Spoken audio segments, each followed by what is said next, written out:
Hello, everyone.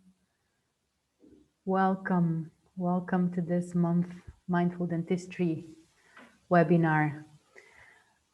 I'm going to connect my camera. Hello, my name is Manuela. A lot of you that are here today already know me. For the ones that don't know me, I'm the face behind the Mindful Dentistry training, and I host this meetings once a month to talk about my work, to talk about how dentists can use mindfulness at their daily dentistry practice, and also to talk about some misconceptions that are still around regarding mindfulness and meditation also, and to start a discussion about how to better manage stress in dentistry. And I also host these meetings for us to network. This is an opportunity for us dentists to come together and establish a supportive peer community, to become less isolated, and to talk through our feelings and emotions and challenges of practice, and exchange ideas with fellow practitioners.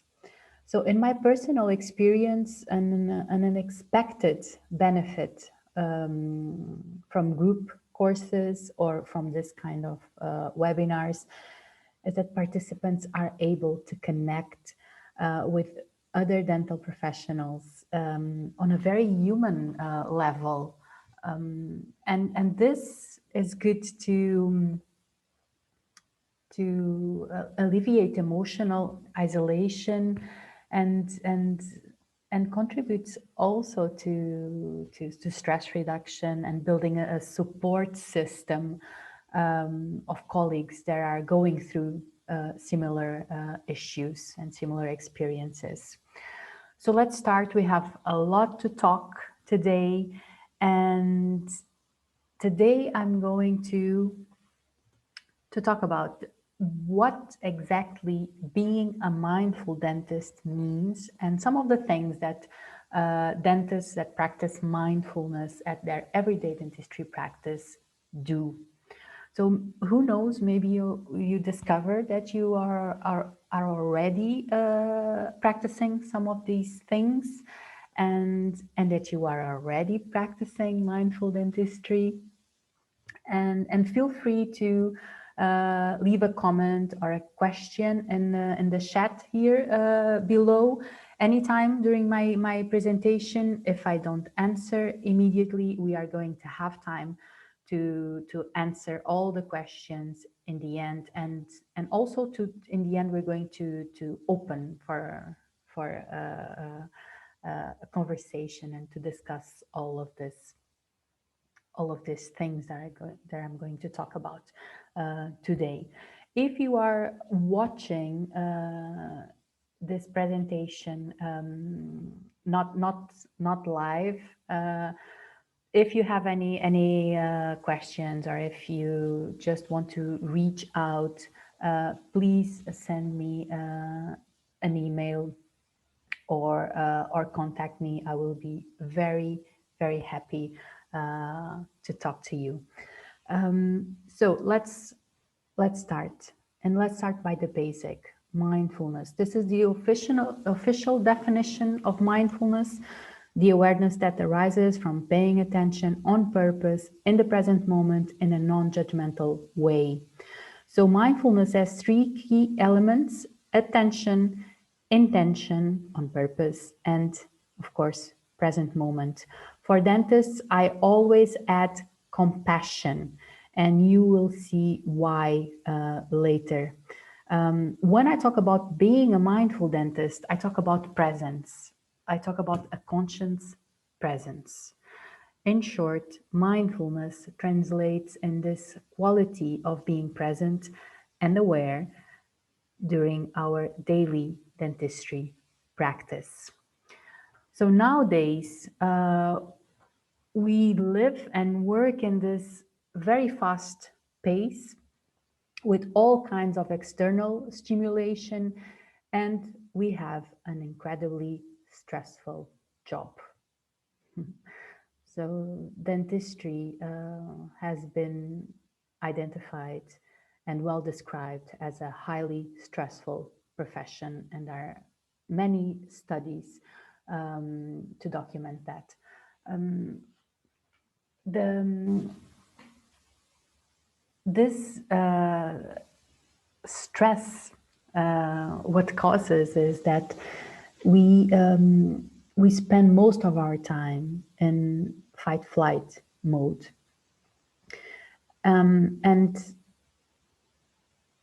the triggers. I think if I ask you what are the main triggers in your daily practice, you can all identify them. Managing patient expectations, managing your own expectations, fear of failure and complaint, managing time, and managing also a smooth patient flow, isolation, everyday stress in the working environment, sometimes bringing the problems home, need for perfection, performing difficult treatments outside the comfort zone. And I mean, I could go on. The result is that we spend most of our days in automatic pilot, sometimes just reacting to whatever it's happening and whatever the day throws at us. There are also many studies that prove the physical and emotional benefits of mindfulness. I'm not going to bother you with that. That is not the purpose of today's webinar. I'm going, however, to tell you a story about myself. So I am a perfectionist and an anxious person in recovery. It's a non-stop work. Perfectionism and anxiety. Sometimes it seems like we don't own ourselves. They own you. So for example, I've spent the last days worrying about my accent and if you are going to be able to understand me. What changed now is that I am aware of it, and I don't let these thoughts have power on me anymore. So I started my mindfulness practice many years ago as a way to deal with stress. And the turning point was in 2015 when I realized I could apply it in my dentistry practice. But I want to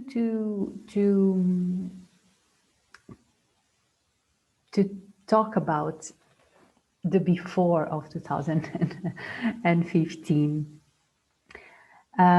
because when I started to, for example, to pay attention to my thoughts, I realized that I spend most of my day overthinking hundreds of thoughts that it was mainly of things that could go wrong, worrying about everything that could go wrong in my treatments or with my patients, and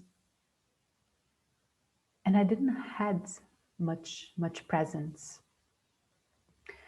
and it was like if my body was there, but my mind was somewhere else.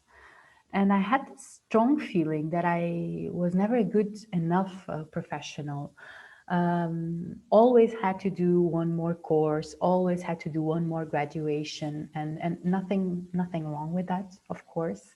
But in my case, sometimes it was just a waste of money, because then I didn't felt the security to apply the new knowledge, because everyone was a better professional than I was.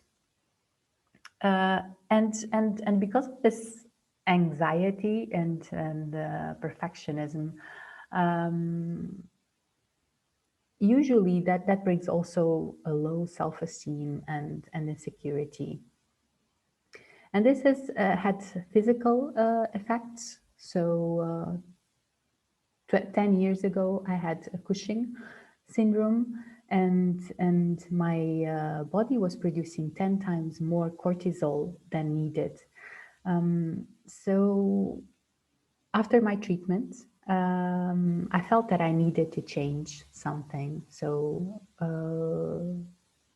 I discovered mindfulness 10 years ago, and I started my mindfulness and meditation practice 10 years ago.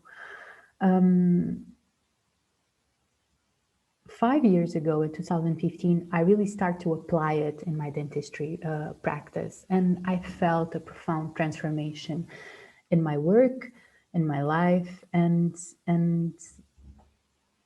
I realized I had to share it with colleagues. So I felt a profound calm and tranquility when working, a sense of connection. I discovered the joy in practicing dentistry again. And also I felt the satisfaction about being me and wanting to be me, to show up as me. It quieted my inner critic, and it gave me the freedom of choice. And after I applied for the mindfulness-based stress reduction teachers training, and after 2 years of training, I felt I had a special tool to share with colleagues. And that's what I'm doing in the mindful dentistry training. So what I like about mindfulness is that you can take all the research that proves its efficiency and offer a simple, modern, practical tool that can be applied at our daily busy dentistry practice. When we work in stress, we disconnect from our body. So neuroscience proves this. We don't have access to our inner wisdom. And we just react to whatever comes in our way. And we all, I think, you can agree when I say that we all have this inner wisdom inside of us. We all know what the best treatment for our patients is. And yet sometimes we work against this inner wisdom. We don't listen to this inner wisdom. So when you practice mindfulness as a dentist, you learn to activate a different response to stress. Rather than staying in a state of anxiety or fear, mindfulness trains us to have a formal response to stress. The benefits of mindfulness practice, of course, stress reduction, there's a decrease in anxiety also, but also there's less emotional reactivity, improved well-being. There's, of course, physical benefits, and we start working from this place of calm and clarity. So the dental professional who is self-aware, and this self-awareness is increased through mindfulness, is more likely to engage in activities that better manage stress, but also the self-awareness increases self-compassion, reduces stress, and leads to less chance of emotional burnout.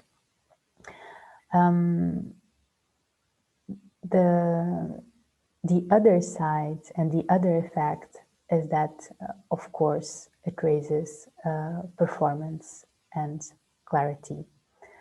So there are a number of small things that mindful dentists do differently. And I'm going to talk about some of these things. And my goal is for you to get some inspiration and see if you can apply some of these things during your working day. So let's start. So the first thing, dentists that apply mindfulness in their everyday dentistry practice pay attention. So mindfulness is the art of paying attention, not only to what is in front of us or what we are doing, but also to our thoughts, to our emotions, to our body sensations, to our breath. And this helps us to listen in an active way, to observe carefully, and to make better conscious decisions. So another thing that dentists that practice mindfulness do is that they don't multitask. And the reason why there's no space for multitasking is that we sometimes think that multitasking is a great way to get multiple things done at once, but multitasking really doesn't exist. We are really just switching our attention back and forth, and it's not good for our brain. So performing one activity at a time from beginning through the middle and to the end before beginning another, and truly engage with how you are spending your energy. So the second thing, acknowledging the positive. So everyone's life contains both positive and negative, and every dentist's daily practice contains both positive and negative. And being focused on the negative is a normal human tendency. It was developed through our evolution process, and of course enabled us to survive as a species. However, this negativity bias is not very helpful nowadays, because it can sharpen our focus to the negative events and prevent us from acknowledging and enjoying the positive. And I want to make a note here to say that this has nothing to do with positive thinking. This is about recognizing and acknowledging both positive and negative. Because by acknowledging the negative, of course, we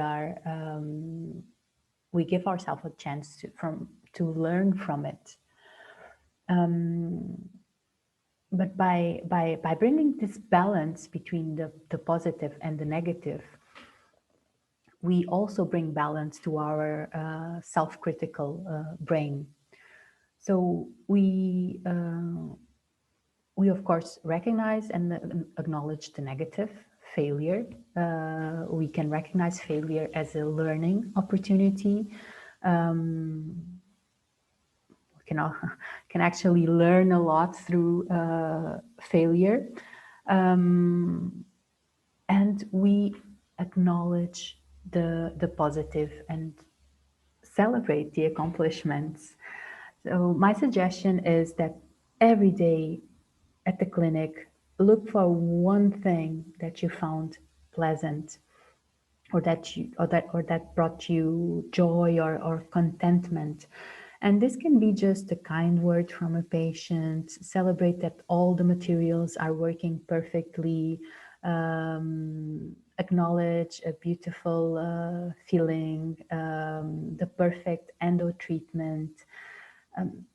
Bring the light also to the positives and that are always there, and that sometimes we don't have the time or even the intention to recognize. So the third thing, pausing before reacting. And this is actually responding in the face of stress. The first step in responding is not action, but awareness. And to bring this awareness, we have to be able to pause. And sometimes it's just 2 or 3 seconds, but they make all the difference. So when faced with difficult situations or difficult emotions or thoughts, we pause and we choose a helpful response, a response that serves us better, that serves the situation better, rather than reacting automatically. And sometimes these reactions are not the most helpful ones. So that's why if we bring this awareness to the situation and we bring this pause, we also bring the possibility of choosing a more accurate response. So the fourth things that dentists that apply mindfulness in their daily dentistry practice do, they watch their thoughts. And this means self-awareness. Usually when we have stressful thoughts, the body holds on to tension. Okay? Tension increases. And this is because the stress hormones, adrenaline and cortisol, are released. So practicing mindfulness and self-awareness of thoughts allows us to interrupt the sequence before it gets a strong hold of us.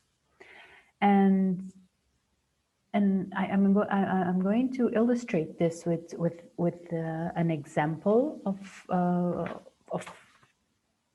what I became aware that I did. So when, for example, a patient had a more challenging clinical case, usually my mind started to race with worries and the possibilities of less good outcomes. and and immediately I felt like a knot in my stomach.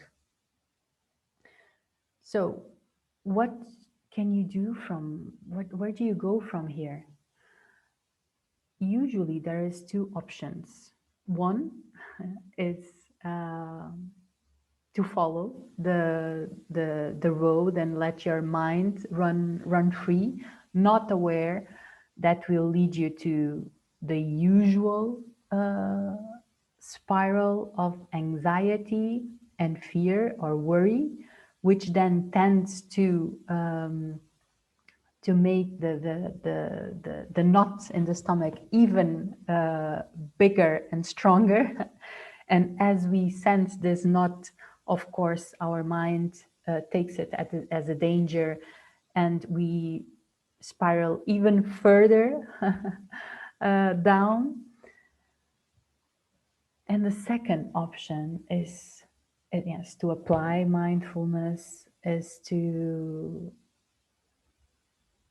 bring this awareness for the fact that this is happening, that these thoughts are happening, and to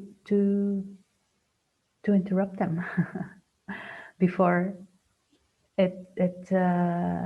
before it gets a strong hold of you, before they have this power on you. So just by acknowledging this thoughts, and by recognizing them, first we don't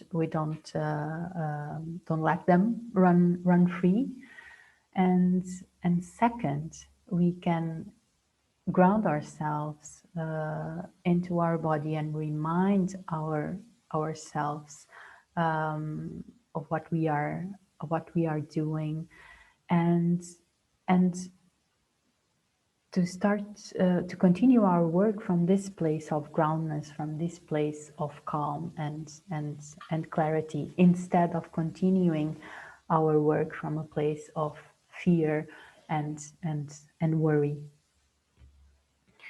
So once you start applying this, you'll start to approach your clinical challenges with a more inner calm, and taking control and decisive action from a place of clarity, and being present to what actually is going on, instead from a place of reactivity, wishing the situation was something else. So let's continue. Number 5, recognizing when the autopilot takes over. And this is a big one, because sometimes dentistry work is it's much routine. So we do all these procedures hundreds of times. And sometimes we can think, well, I've done this procedure a million times already, so I'm just going to space out while I do this. I do this filling, for example. So the habit of being lost in thoughts can also mean you miss out a big part of your work that makes the difference. So the joy of being creative, the opportunity to solve problems in a different way, the subtle details. So all of this are a big part of the moment. But if we space out, I mean, if your body is there doing the procedure, but our mind is somewhere else, how many other things are we missing? So recognizing when the autopilot takes over, and to be able to recenter ourselves and to work from this place of groundness, it's a skill, and it can make all the difference in our work.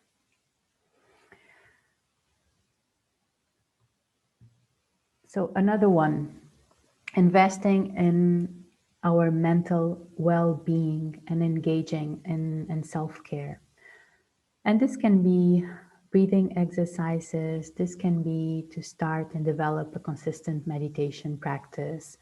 This can be practicing being present with mindful movement, or mindful eating, or mindful walking.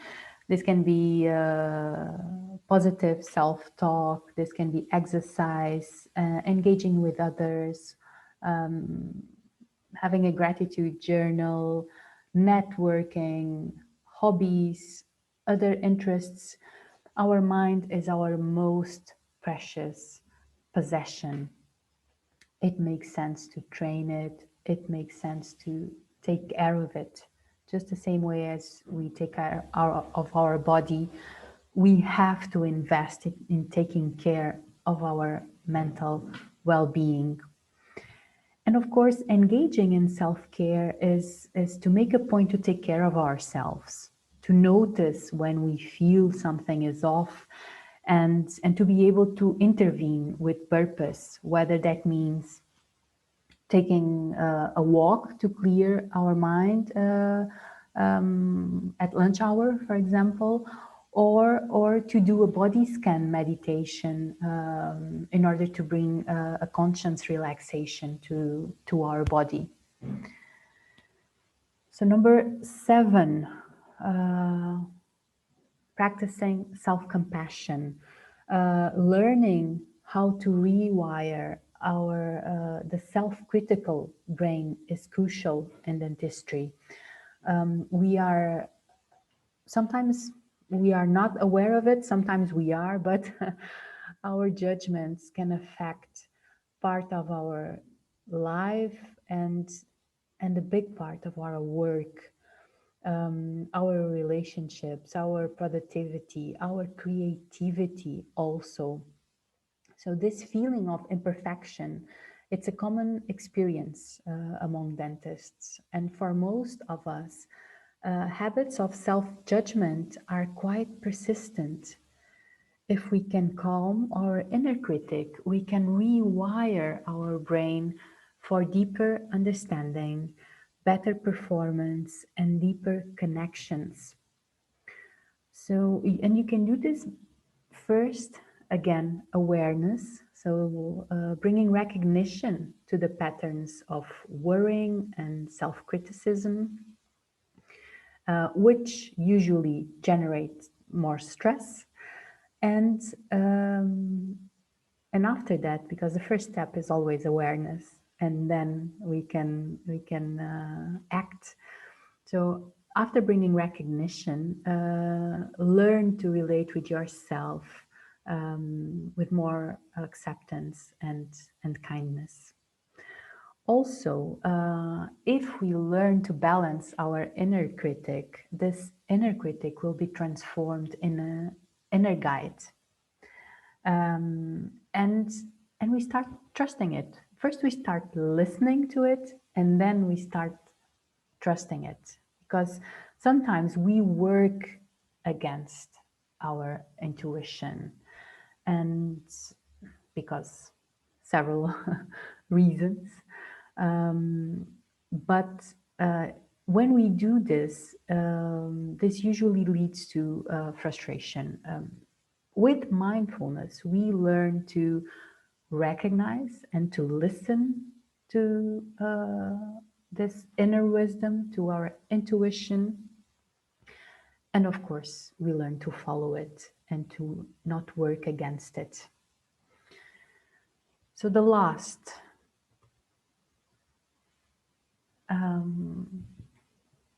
mindful dentists know how to complete the stress cycle and how to close it. And my question for you is, when or where did we as dentists forgot to complete and close the stress cycle? And I started this presentation by saying that dentistry is a highly stressful profession.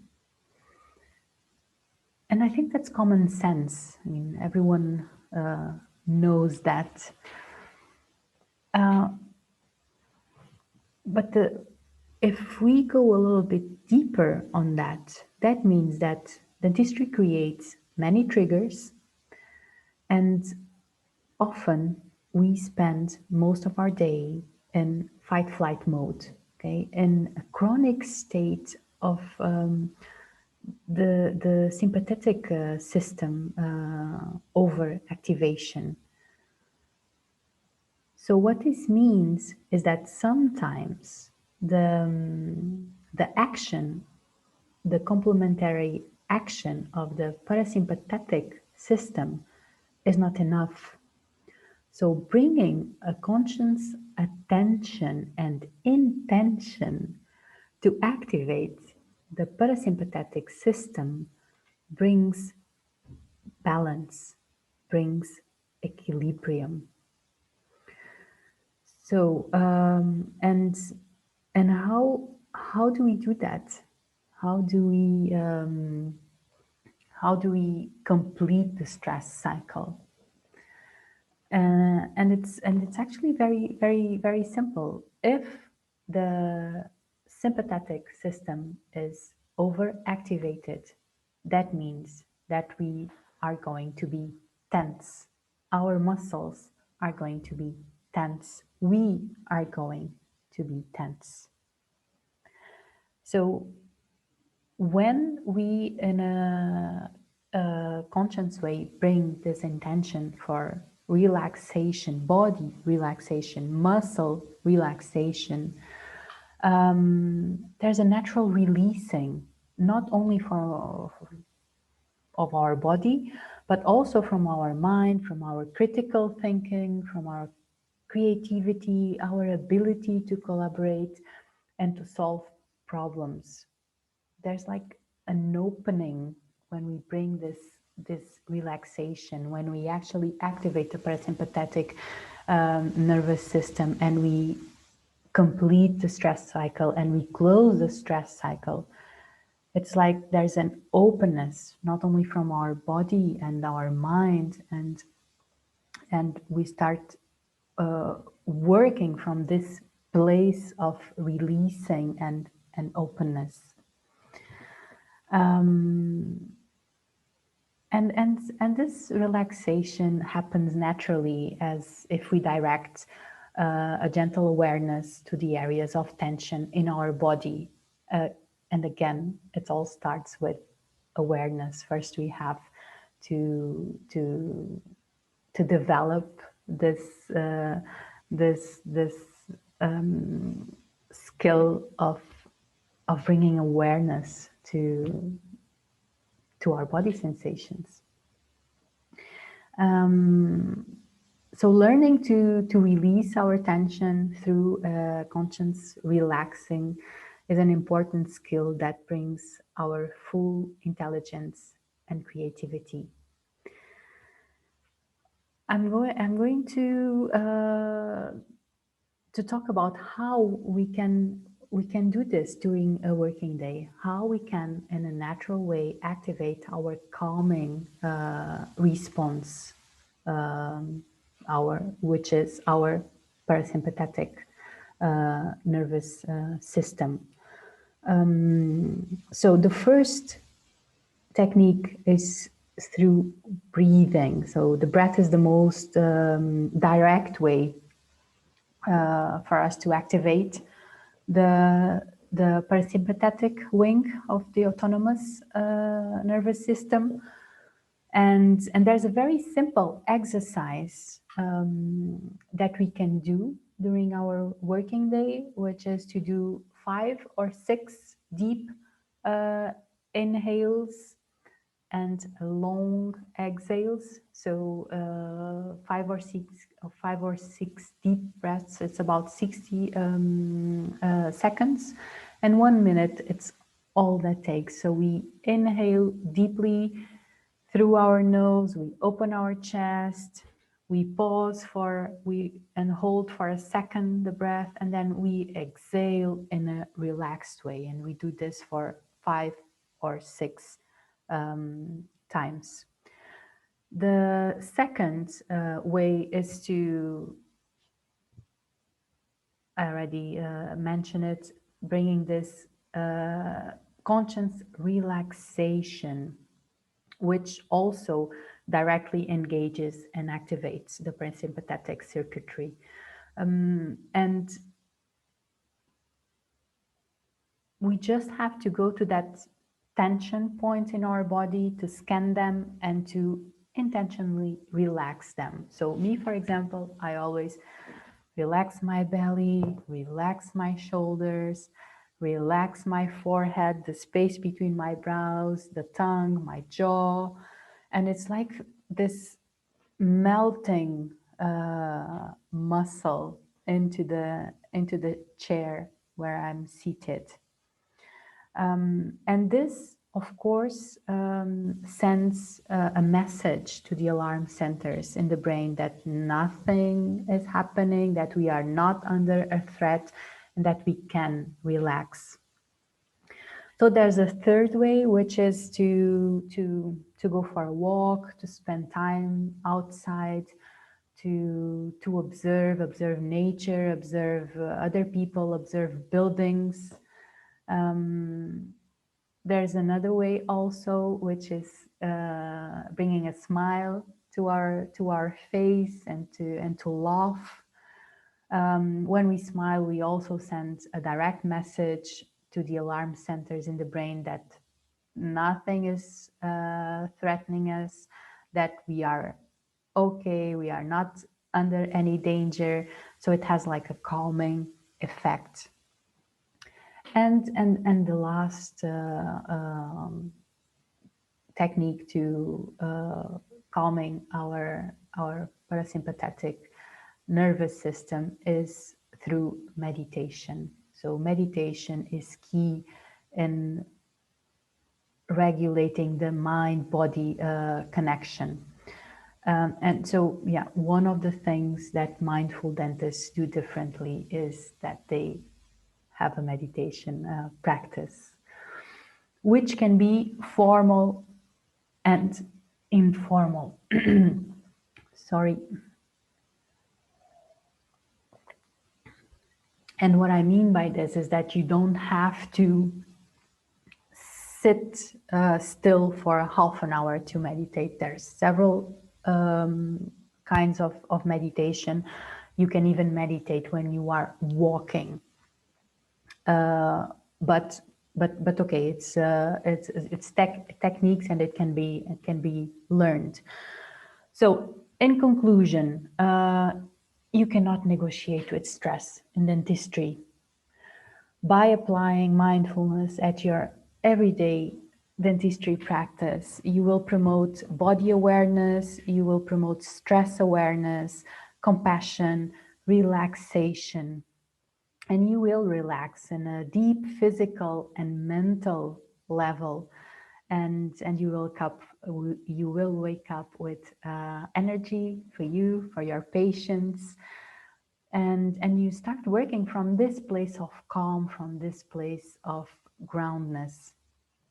So mindfulness is a simple and effective tool that belongs in the dental clinic. And I would like to show you or to share with you, because for the last 2 years I've been delivering the mindfulness-based stress reduction courses to dentists, which due to my 18 years of experience as a dentist, I have adapted the program fully to dentistry. And every time I do it, I've served, I had a survey for the participants before they take the program, and again after 8 weeks.